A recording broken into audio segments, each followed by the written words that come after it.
ان کی خدمت میں حاضر ہو، باقی گھر میں بیٹھے ہوئے سنتا رہے، باپ کو گالی دی جائے، ماں کے نام ایک ذرا سی معمولی کوئی بے ادبی ہو جائے تو یہ خون گرم، یہ جل اٹھے۔ اور مالک کو دھڑلے کے ساتھ کھلے کھلانے لاؤڈ اسپیکر کے ذریعے سے شرک کے پرچار کے بعد مغلظات سنائی جائیں اور اس کے بعد کسی کے ماتھے پر کوئی بل بھی نہ پڑے، تو مالک کی نگاہ میں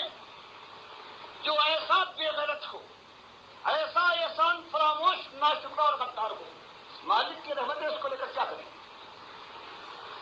کوئی ایسا غیرت مند ہو کہ کم از کم اپنے مالک کو گالی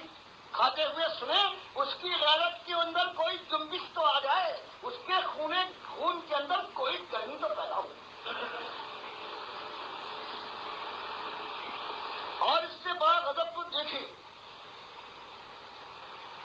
کہ اسی ایمان کے خلاف جن کو انہوں نے اپنا پیشوا بنا لیا ہے، جن کی کتابیں لاکھوں ہزاروں سال ہو گئے ہیں، بعض کتابوں کو تو 1000 سال سے زیادہ گزر چکے ہیں، ہزاروں لاکھوں انسانوں تک پہنچی ہیں، اللہ کی کتاب کے خلاف ان کو راہ دکھائی ہے، اللہ کے نبی صلی اللہ علیہ وسلم کو جھٹلا کر اپنی بات ثابت کی ہے، وہ ہمارے یہاں رحمت اللہ کہلائے جائیں، ان کے گن گائے جائیں، ان کی تعریفیں ہوں۔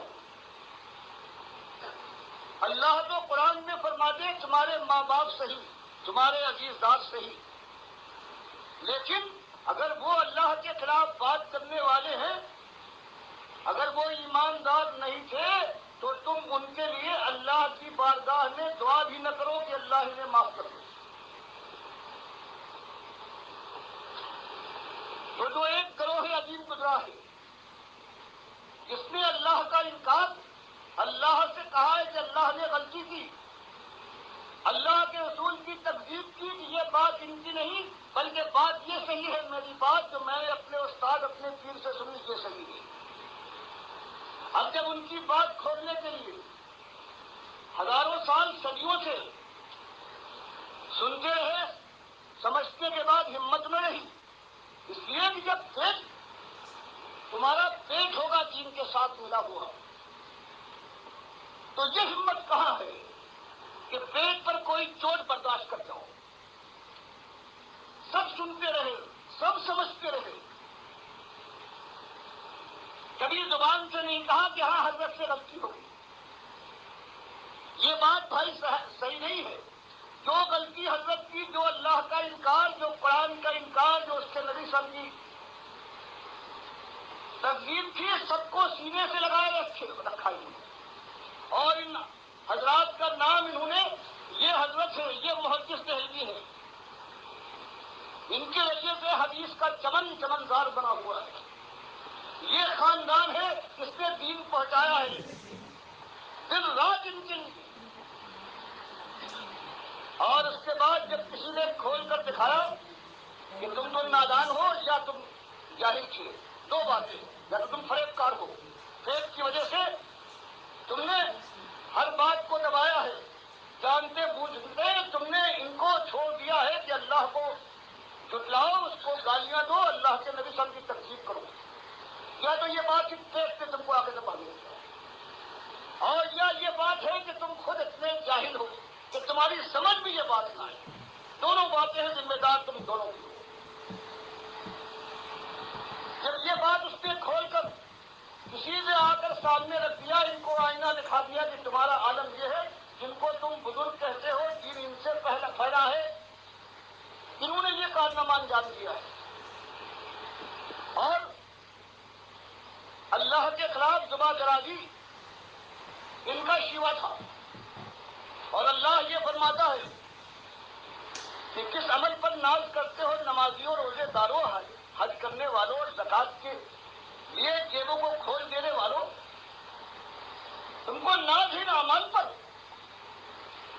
ان کی بڑی قیمت ہے، لیکن اس کے ساتھ ایک شرط ہے، تمہارا ایمان ہو وہ چوکس ہو، 16 آنے اس میں کوئی کمی نہ ہو، تب ان کی قیمت ہے، ورنہ یہ 18 انبیاء ہے، لوگ سورہ انعام میری کتاب سے پڑھو، اعمال کے لحاظ سے کائنات میں ایسے باعمال پیدا نہیں ہوئے، لیکن اگر ایمان میں ایک ذرہ برابر کہیں کھوٹ ان میں بفرض محال ہوتا ولو اشرکوا، تم ایمان میں کیا، عمل میں کیا مقابلہ کرو گے؟ اگر ایمان میں ایک کھوٹ ہوتا، یہ 18 سب سے بزرگ سب سے برگزیدہ میرے بنتے ہیں، ایک کھوٹ ہوتا لحبط عنہم ما کانوا یعملون، تو ان کا ایک عمل ہی میرے چھوڑتا، سب برباد کر دیتا۔ اور خطاب کرتا ہے پروردگار عالم سورہ زمر میں اپنے آخری نبی محمد صلی اللہ علیہ وسلم پر لاکھ لاکھ کروڑ کروڑ اللہ کی رحمتیں ہوں، سلامتیاں ہوں صاحب کی پیغمبر کے اوپر، جس نے ہم تک دین کو اصلی حالت میں پہنچایا۔ یہ ہمارے جو بزرگ کہلاتے ہیں، انہوں نے صرف ایک کارنامہ انجام دیا ہے کہ ہمارے اللہ کی کتاب، جس کو اللہ کے نبی صلی اللہ علیہ وسلم نے بالکل سچائی سے ہم تک پہنچایا تھا، صحابہ کرام نے عمل کیا تھا، صرف انہوں نے یہ کیا، اس کی تفسیر، اس کے معنی، اس کی تشریح میں شرک اور کفر بھرنے کے بعد ہم تک پہنچا دیا ہے۔ کہتے ہوئے تمہارے بزرگ سے ان سے دین پہنچا ہے۔ اگر ان سے دین پہنچتا بھی یہ سر کے تاج تھے، انہوں نے صرف یہ کام کیا ہے کہ ہمارے مالک کی کتاب کو انہوں نے بدل ڈالا ہے معنی کے ذریعے، تفسیر کے ذریعے سے۔ انہوں نے ہمارے نبی صلی اللہ علیہ وسلم کی سچی بات کو اپنی شرح کے ذریعے سے بدل ڈالا ہے، یہ ان کا احسان ہے۔ قرآن یہ لے کر آئے تھے، قرآن ان سے کہیں پہلے مرتب ہو گیا تھا۔ حدیث، صحیح حدیث یہ لے کر آئے تھے، اس سے پہلے کہیں صحیح حدیث مرتب ہو گئی تھی۔ اللہ نے اس دور کو، جو تیسری صدی قریب کا دور ہے، اللہ نے بچایا تھا اس کو تشریح سے۔ یہ جو ہمارے اس ملک کے محسن ہیں، انہوں نے ہم پر یہ احسان کیا ہے کہ جو قرآن کے الفاظ اور حدیث کا جو مضمون تھا، انہوں نے اپنے مذاق کے مطابق، اپنے کفر و شرک کے دماغ کی طرح سے اپنی پسند کے مطابق ہم تک پہنچا دیا۔ یہ ان کا احسان ہے۔ اس دوا کو لے کر آئے ہیں، لیکن زہر ملا کر لائے ہیں۔ اب اگر کوئی کھول کر تمہارے سامنے لا کر رکھتا ہے کہ دیکھو یہ 300 سال پرانے ہیں، یہ 950 سال پرانے تمہارے بزرگ ہیں، یہ 1150 سال پرانے ہیں تمہارے آدمی، ان کی کتابیں جو اس وقت سے لاکھوں کروڑوں چھپ چکی ہے، تم نے ہمیشہ کہا یہ ان کی کتاب ہے، اور اس کتاب کے بعد تم نے ان کی تعریف کی ہے رحمت اللہ علیہ، اور امام تم ان کو گردانا ہے، تم اس کو مانتے چلے آئے ہو، یہ ان کی کتاب ہے۔ اب وہ جو دوسرا دکھاتا ہے اگر ان کی کتاب ہے، یہ تو کفر و شرک ہے، یہ تو قرآن کا انکار اور اللہ کے نبی صلی اللہ علیہ وسلم تقسیم ہے۔ یہ تب ادھر کھڑے ہوتے ہیں بجائے اس کے کہ کہتے ہیں ہاں ان سے غلطی ہوئی ہے، اللہ کا پروردگار ان سے ہم کو نجات دے، ہم اللہ اس کے رسول کی بات ماننے کے لیے ہیں، جو اس کے مطابق کہتا ہے وہ ہمارا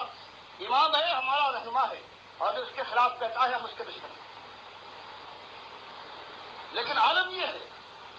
کہ اللہ کا کوئی مقام نہیں، اللہ کے نبی صلی اللہ علیہ وسلم کی عزت کا کوئی مقام نہیں، جو ہماری دنیا کی نگاہ میں امام بنا لیے گئے ہیں، سینہ بسینہ آیا ہے یہ امام ہے، دنیا میں ان کا چرچا ہے۔ اب کوئی کھول کر دکھاتا ہے کہ دیکھو انہوں نے اللہ کی بجائے اپنی بات پیش کی ہے، اللہ کو جھٹلایا ہے، اللہ کے نبی صلی اللہ علیہ وسلم کی بجائے اپنی بات کو ثابت کیا ہے، یہ اللہ کے دوست ہوئے یا اللہ کے دشمن ہوئے۔ ان پر رحمت کی بارش کرنا چاہیے، ان کے لیے دعا ہونا چاہیے، یا اللہ سے پناہ مانگ کر ان سے برات کا اعلان ہونا چاہیے کہ مالک فرماتا ہے وَمَن يَكْفُرْ بِالطَّاغُوتِ وَيُؤْمِن بِاللَّهِ فَقَدِ اسْتَمْسَكَ بِالْعُرْوَةِ الْوُثْقَىٰ۔ رب حکام رہا کہ ہم ایسے مومن کو ہماری نگاہ میں وہ ذلیل کیڑے سے زیادہ حقیر اور ناچیز ہے، جو ہمارے ساتھ بھی گئے، ہم تیرے بندے، بابا کے پاس پہنچا، سلام بابا، فرمایا اور شریک ہے، اس کو خوشی ہوتی ہے، چلو ایک کاروبار میں منافع ہو رہا ہے، سب بانٹ لیں گے۔ مالک ایسا غنی ہے، ایسا غیرت مند ہے کہ اگر اس کے ساتھ کسی اور کو شریک ٹھہرایا جائے تو مالک فرماتا ہے میرا کچھ نہیں، سب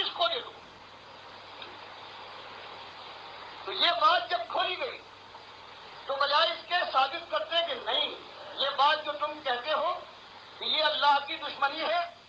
یہ قرآن کے خلاف اور حدیث کے خلاف ہے، یہ ایسا نہیں بلکہ یہ بالکل اس کے مطابق ہے، یہ بات کہنے کی نہ جرأت ہوئی نہ ہمت ہوئی۔ اب بات کیا پیش کی جا رہی ہے کہ اس سے پہلے کسی نے نہیں کہا، تو اس کی مثال بالکل ایسی ہے کہ عیسائیوں سے کہا جائے کہ حضرت عیسیٰ اللہ کے بیٹے نہیں تھے، وہ تو اللہ کے بندے تھے، تو سارے عیسائی مل کر ایک آواز سے کہیں واہ یہ کیا بات کہتے ہو، 2000 سال سے ہم مان رہے ہیں، ساری دنیا مان رہی ہے کہ اللہ کے بیٹے ہیں، کسی نے نہیں کہی، تم کیسے کہہ رہے ہو؟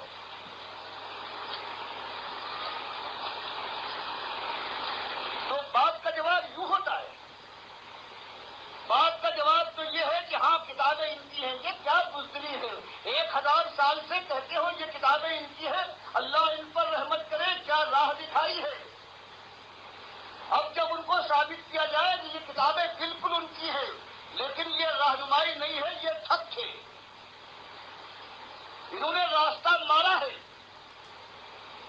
تب بجائے اس کے کہ ثابت کریں کہ ہمارے باپ دادا نے، ہمارے علماء نے ان کی تعریف کی ہے، یہ اس کے مستحق تھے، اب یہ کہنے لگے ہیں کہ صاحب کسی نے نہیں کہا، اور جو اس سے کم ڈھیلے ہیں وہ کہتے ہیں کسی نے اور نے ملا دی ہوگی۔ پوچھو یہ آج تمہاری سمجھ میں آیا؟ 300 900 1000 سال پہلے کی کتابیں جن کو تم آنکھوں سے لگا کے آئے ہو، کیا تم کو سجھائی نہ دیا؟ آخر کتابوں کو 1000 سال سے بعض کتابیں ہیں تمہارے سامنے ہیں، اس سے پہلے تمہاری زبان سے کیوں نہیں نکلا کیا اللہ کی کتاب کے خلاف؟ یہ رحمت اللہ علیہ نہیں بلکہ اراد اللہ تھے، کیوں تم نے نہیں کہا؟ اور اگر نہیں کہا ہے تو اللہ سے ڈرو، کم سے کم اتنا تو کرو کہ جتنی کتابیں ان کے نام سے ہیں سب کو تو دریا گل کر دو یا ان میں آگ لگا دو۔ اب تلافی کا یہی تو ایک موقع ہے، بے شک۔ اب اس کے بجائے تم اصلیت میں آ جاؤ، غیرت میں آ جاؤ، قومیت میں آ جاؤ، اپنے باپ دادا کی ریت پر جانثاری کے جذبے سے سرشار ہو کر تم کہو کہ نہیں، جواب ہمارے پاس نہ ہو لیکن تیری بات مان کر لگے، تمہیں کمزور ہوں، میرے ساتھ ہی کمزور ہیں، لیکن یاد رکھو معاملہ میرا نہیں ہے، میں تمہارے سامنے اس لیے وہ چیز لا رہا ہوں کہ تمہاری آنکھیں کھلیں، مجھے کچھ نہ ملے گا کہ جہنم کی آگ میں جھونک دیے جاؤ گے، مجھے کچھ فائدہ نہ ہوگا کہ ساری امت اور کروڑوں اربوں اس سے پہلے آگ میں جھونکے جانے کے لائق بن چکے ہیں، تم بھی بن جاؤ، ہوشیار کرنا میرا کام ہے، مانو یا نہ مانو،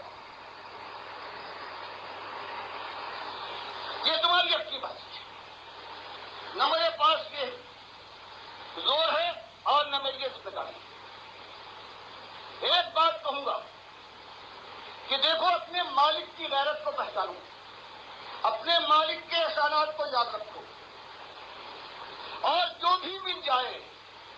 جس نے تمہارے مالک پر حلف لانے کی کوشش کی ہے، تمہارے آخری نبی صلی اللہ علیہ وسلم کی بات کی تکذیب کی ہے، اپنی چلائی ہے، تو وہ تمہارا نہیں ہے، اور اللہ فرماتا ہے کہ تم پھر مومن بھی نہیں ہو، تم خالی درو باپ زبان کے پھاگ اڑانے والوں، نامراد دنیا داروں ہو، گروہ کے افراد ہو، تم مومن نہیں کہلا سکتے۔ مومن تو انما المؤمنون الذين آمنوا بالله ورسوله ثم لم يرتابوا وجاهدوا باموالهم وانفسهم في سبيل الله اولئك هم الصادقون۔ فرمایا ان جھوٹوں کی بات چھوڑو، یہ تو ہر زبان سے یہ نعرہ لگاتے ہیں لا الہ الا اللہ، ہم ہیں مومن، ہم ایماندار ہیں، مالک فرماتا نہیں، ان ایمانداروں کی ہمیں ضرورت نہیں ہے، انما المؤمنون، مومن تو صرف وہ ہے الذین آمنوا باللہ ورسولہ ثم لم یرتابوا، مومن تو وہ ہے جو اللہ اور اس کے رسول صلی اللہ علیہ وسلم پر ایمان لائے، ایسا ایمان، ایسا پختہ، ایسا مضبوط ایمان ہے، ثم لم یرتابوا، پھر اس میں ریب، شک، تردد کا کوئی مقام، کوئی موقع نہ ہو، اور اس کو حق آسمان کے دعوے کرنے کے بعد ان کے جوش کا یہ عالم ہو کہ اپنے مالک کے خلاف، اپنے رسول کے سنت کے خلاف کسی بات کو برداشت کرنے کی پر تیار نہ ہو، وَجَاهَدُوا بِأَمْوَالِهِمْ وَأَنفُسِهِمْ فِي سَبِيلِ اللَّهِ، اور اس کے بعد اللہ کی مدد پر یقین لانے کے بعد اللہ کی راہ میں جہاد کرے، اسی حق کو واضح کرے، باطل کو کھول کھول کر ظاہر کرنے کے بعد اس سے برات کا خود اعلان کرے دنیا میں، یہی دعوت پھیلائے کہ پہچانو اپنے خیر خواہ اور بدخواہ کو، دنیا کی جھوٹی آوازوں پر نہ جاؤ۔ اور یہ کام ایسا ہے جس کام کے بعد پھر یہ زمین اس کے ریگزار ہے، یہ دشمنی پر اتر آئے، یہ ہوائیں آگ برسائیں گی آسمان سے، تو چاہے شبنم برسے خنک شبنم، لیکن زمین سے انگارے ابلیں گے۔ یہ دنیا والے جیتے ہر خدائیاں ہیں، یہ آج بادشاہ خدائی کر رہا ہے، اپنا ڈنکا بجا رہا ہے، یہ مہاجن ہے، اس کی دولت کی ریل پاٹتے رہے، یہ گدی ہے، گدی نشین کی بات چلتی ہے، جو کہہ دے وہ حق ہے، یہ مسجد کا یہ امام اور یہ مولوی ہے، زبان سے جو نکل جائے یہ ایمان ہونا چاہیے۔ یہ ساری خدائیاں ہیں، دولت کی خدائی ہے، اقتدار کی خدائی ہے، خدائی ہے مذہب کے ٹھیکیداروں کی، خدائی چل رہی ہے اس بھیڑ چال کی، جس کو جمہوریت کہتی ہے، عوام کی خدائی ہے۔ یہ چاروں خدائیاں ہیں اس بات کے بعد کہ تمہیں کوئی اختیار نہیں اپنی بات چلانے کا اختیار صرف اس کو ہے جس نے آسمان کو بلند کیا ہے، زمین کو بچھایا ہے، جس نے کتاب اتاری ہے، آخری نبی سڑک کو بھیجا ہے، جو تمہاری رگوں میں خون دوا رہا ہے، جو ایک دن حکم دے گا رگیں چپ ہو جائے گی، چہرہ تملا جائے گا، ہاتھ طاقت نہ ہوگی، بدن پر ہو ڈھلک جائیں گے، پیر تمہارے بوجھ کو اٹھا نہ سکیں گے، آنکھیں پتھرا کر چڑھ جائیں گی، اور یہ پسینہ ماتھے سے آ جائے گا۔ طاقت بات اس کی ہوگی، اور یہ بات جب یوں آئے گی تو ایک ایک جگہ سے جس کو اللہ توفیق نہ دے اس کی مخالفت ہوگی۔ یہ اقتدار والا کہے گا، اس کے ماتھے پر شکن پڑ جائے کہ میں پابند ہو جاؤں اپنی مرضی کے خلاف کسی اور کی بات مانوں۔ یہ مہاجن کہے گا، دولت سے میں ایمان خریدتا ہوں، جسم خریدتا ہوں، جان خریدتا ہوں، آبرو خریدتا ہوں، میری خدائی ہے اس چاندی اور سونے کے ڈھیر میں، تم اس کو چیلنج کر رہے ہو۔ یہ مسجد کا یہ گدی و بیٹھنے والا کہ میری خدائی چلتی ہے میرے بندوں کے اوپر، تم کہتے ہو میں ایک مالک کی بات مانوں نہ مانوں۔ یہ جمہور کہتے آزاد زندگی ہے، مزے اڑاتے ہیں، ہماری زندگی کو قید کر ڈالو گے، نہیں مانتے۔ اس وقت صرف ایک چیز ساتھ دے گی، اللہ کی رحمت۔ اللہ ان کو ناصر کہتا ہے، اس جوان مردوں کو کہ جو ایمان کا نام لے اور اس راستے میں اپنی کھال دھروا لے، اپنے جسم جان کو شل کروا لے، اپنے سر کو جو اپنی صاحبگاہ سر سے الگ کرنے کی ہمت فراہم کرتی ہو، مالک کو وہ لوگ پسند ہے۔ پروردگار ان کے لیے صحیح معنوں میں رحمت کی بے پناہ بارش کرتا ہے۔ آج جو حال ہے دنیا کا آپ دیکھ رہے ہیں، ہزار ترکیبیں، ہزار جتن کیے جا رہے ہیں، کئی قومیت کا نعرہ ہے پاکستان کے واسیوں تم پاکستانی، کہیں کہا جاتا ہے کہ ایک ہماری کتاب، ایک ہمارا رسول، ایک ہمارا مالک ہے، متحد ہو جاؤ۔ اور بات کتنی صحیح صاف بات ہے، لیکن کس فریب کے ساتھ یہ بات آتی ہے۔ ایک زبان سے یہ ہے کہ ہمارا ایک مالک، ہماری ایک کتاب، ہمارا آخری رسول، اور اس کے بعد اس سے پہلے بھی 9 گروہ جمع ہوئے تھے، آج بھی جمع ہو رہے ہیں، لیکن اگر ان کے پاس کھنگالو جا کر پوچھو ان سے تو ان میں ایک بھی ایسا نہیں ہے جو یہ کہہ دے کہ ہم پوری طرح سے اس بات کو جو کہتے ہیں ہمارا یقین کہ نہیں، اتحاد اس پر ہو رہا ہے۔ السلام علیکم ورحمۃ اللہ۔ یہ کیسٹ بڑے عرصے بعد میں نے سنی ہے اور بہت ہی دل خوش ہوا ہے کہ اس انداز سے یہ بات سامنے آئی ہے،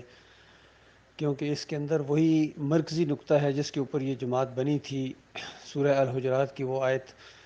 جو ہمارے کتابچے، جو ہماری دعوت یا دعوت اللہ کا کتابچہ تھا، اس کے اندر بھی بتایا گیا کہ یہ آیت ہماری پوری دعوت کا مرکز ہے۔ اور میں سمجھتا ہوں یہ جو تقریر ہے، خاص کر ڈاکٹر صاحب رحمۃ اللہ علیہ کی، یہ ہمارا بہترین تربیتی پروگرام ہے، اور ہمارے ساتھیوں کے لیے انشاءاللہ اس میں بڑی زبردست تربیت ہے، اور پوری طرح ہمارا موقف، ہمارا منشور ہماری جماعت کا اس کے اندر بیان کر دیا گیا ہے الحمدللہ۔ اور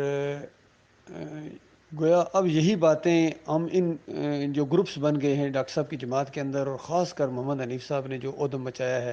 اور شرک کے انجیکشن دے دیے، زہر ملا کے لائے ہیں، دعا لائے ہیں، زہر ملا کے لائے ہیں، اور پوری طرح محمد حنیف کے اوپر یہ بات ثابت ہو جاتی ہے کہ یہ وہ باڑ ہے جو اپنی کھیتی کو کھا گئی، یہ وہ معالج ہے جس نے اپنے مریض کو خود اپنے ہاتھوں سے زہر کا انجیکشن دیا ہے، اور کس طریقے سے اب یہ ٹکڑوں کے اندر بڑھتے جا رہے ہیں۔ سب کا یہی حال ہے، یہ جتنے بھی ہیں، چاہے یہ دائیو گروپ ہو، یعقوب علی کا گروپ ہو، فیاض محمود کا یہ گروپ ہو، سردار اشرف کا ہو، اور